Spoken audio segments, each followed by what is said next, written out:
Hello my dear friends. मैं doctor Vivek और मैं समझता हूँ कि आप सभी लोगों से काफ़ी दिन के बाद मैं रूबरू हो रहा हूँ। अब मैंने संकल्प लिया है कि प्रतिदिन आप लोगों से संवाद करूँगा किसी एक सामाजिक, राजनैतिक, आध्यात्मिक, आर्थिक, शारीरिक, मानसिक किसी न किसी एक विषय को लेकर के। आज मैं चर्चा करने जा रहा हूँ एक ऐसी विषय की जो अत्यंत दुखद विषय है। समाज को उस घटना के बारे में समाचार मिलके बहुत दुख पहुँचा है। साथियों, अभी महाराष्ट्र के संभाजी नगर में एक इस तरह की घटना हुई कि एक बच्चे ने 17-18 साल का एक बच्चा जो अपने माँ बाप का अकेला बच्चा था, उसको आईफोन चाहिए था। आईफोन ले भी लिया था। फिर उसकी ईएमआई देने को लेकर के पेरेंट्स के साथ क्या चर्चा हुई कि बच्चा वो इतना ज़्यादा एक ऐसी मनोदशा में आ गया कि वो एक निकटवर्ती पहाड़ी पर जाकर के कूदने के लिए तैयार हो गया। तो फादर भी उसके पीछे, कौन पिता चाहेगा उसका बच्चा पहाड़ी से कूद जाए, तो पिता भी उसके पीछे पीछे गए। और जब पिता उनके पीछे पीछे गए तो सुबह से शाम हो गई और अपने बच्चे को बचाने के लिए पिता उससे मिन्नतें करते रहे, माँ मिन्नतें करती रही। पता नहीं उसके दिमाग पे क्या सनक सवार थी, क्या स्थिति थी, क्या विधि का विधान था, क्या उसके प्रारब्ध भाग्य में था। अचानक से पिता ने उसको बिल्कुल पहाड़ी के किनारे से अपनी तरफ खींचने की कोशिश की और वो भी इस जिद में था, तो वो भी ऊपर से कूद गया और पिता उसे बचाने के चक्कर में पिता का भी बैलेंस बिगड़ गया और वो भी नीचे कूद गए। माँ ने जब ये देखा तो माँ भी कूद गई। इस घटना को जब सुना, इतना दुख पहुंचा, इसके बारे में आपको शब्दों में तो नहीं बता सकता। अब इसके उपरांत सवाल उठता है कि भाई इस तरह की परिस्थितियां किसी के भी बच्चे के साथ हो सकती हैं, किसी भी परिवार में हो सकती हैं। क्या करना चाहिए? एक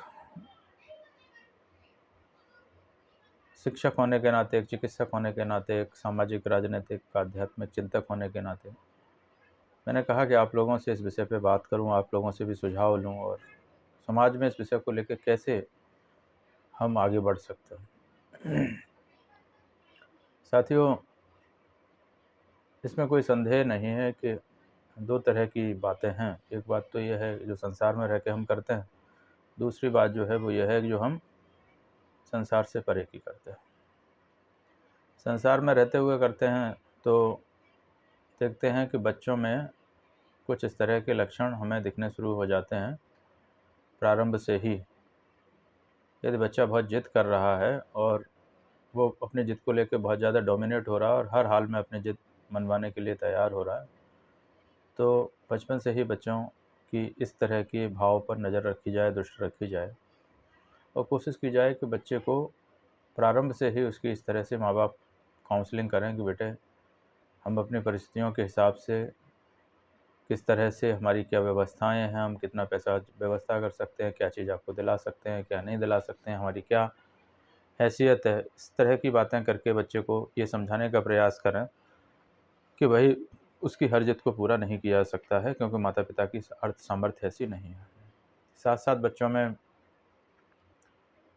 इस तरह की इमोशनल वैल्यूज़ इनकलकेट करें कि जो वो आपके सम्मान को ध्यान में रखते हुए अपनी जिद को डोमिनेट ना करें। तीसरी चीज़ ये है कि भाई हम बच्चे को बचपन से ही कुछ आध्यात्मिक केंद्रों पर ले जाएं।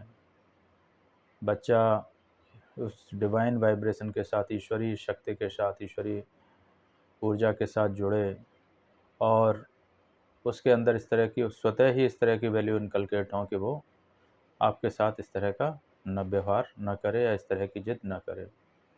क्योंकि ये जिद आगे चल कर के पहले तो परिवार के लिए खतरनाक है, आगे चल के ये जिद समाज के लिए खतरनाक, राष्ट्र के लिए भी खतरनाक हो जाती है, क्योंकि इस तरह का नागरिक अपनी जिद के लिए कुछ भी करने को तैयार रहता है। दूसरा कि भाई किसी के भाग्य और प्रारब्ध में ही लिखा है, तो हमें प्रयास करना है कि वर्तमान पे नज़र रखना, वर्तमान पे दृष्टि रखना।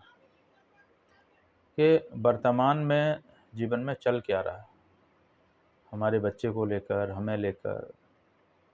क्या मेरे बच्चे हमें बहुत अधिक परेशान कर रहे हैं? अगर परेशान कर रहे हैं तो उसका क्या समाधान हो सकता है? बच्चे अनावश्यक जिद पूरी करा रहे हैं, सही रास्ते पे नहीं हैं। तो हमें देखना होगा कि हम इसके लिए क्या कर सकते हैं। अपने मन पर बड़े धैर्य के साथ, शांत मन के साथ चिंतन करिए कि क्या किया जा सकता है, और इसको लेकर के चिंतन करते रहिए, सोचते रहिए। आपके अंदर से कोई अगर समाधान निकलता है, उसको लागू करिए। साथ-साथ क्या है कि उस दिव्य शक्ति से, उस दिव्य ऊर्जा से, उस ईश्वरीय शक्ति से भी जुड़िए। उससे भी प्रार्थना करिए कि अब हम असहाय हैं, हेल्पलेस हैं।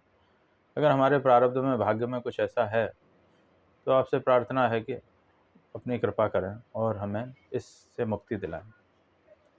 तो मैं समझता हूँ कि जब आप चीज़ें आपके नियंत्रण में नहीं हैं, आप हेल्पलेस हो चुके हैं, तो फिर मैं समझता हूँ कि वो ईश्वरीय शक्ति है, जब आप उसकी शरण में पहुँच जाते हैं, तो वो अवश्य ही मदद करती है। और जब वो मदद करती है, तो डेफ़िनेटली कुछ न कुछ समाधान निकलता है। अभी सभी लोगों के 1-1, 2-2 बच्चे हैं। बच्चों का हम इतना प्यार से लालन-पालन पोषण करते हैं कि बच्चों को वो लालन-पालन, वो प्यार से किया हुआ पोषण, बच्चे उसे हमारी कमज़ोरी मानने लगते हैं, और वो चाहते हैं, फिर वो समझते हैं कि भई जब उन्होंने ये इच्छाएँ मेरी पहले पूरी की हैं, तो आगे भी होती रहेंगी, और एक तरीके से उनकी आदत बन जाती है, स्वभाव बन जाता है, और वो कोशिश करते हैं कि आगे यही चीज़ें हमारी पूरी होती रहें। लेकिन हर समय परिस्थितियाँ समान नहीं होती हैं, तो हमें बच्चों को इस तरह की वैल्यूज़ भी बच्चों में इनकलकेट करते रहना है कि भई हर बार, हर समय इस तरह की चीज़ें नहीं की जा सकती हैं, और बच्चों को ईश्वरीय शक्ति से जोड़ने का अवश्य प्रयास करें।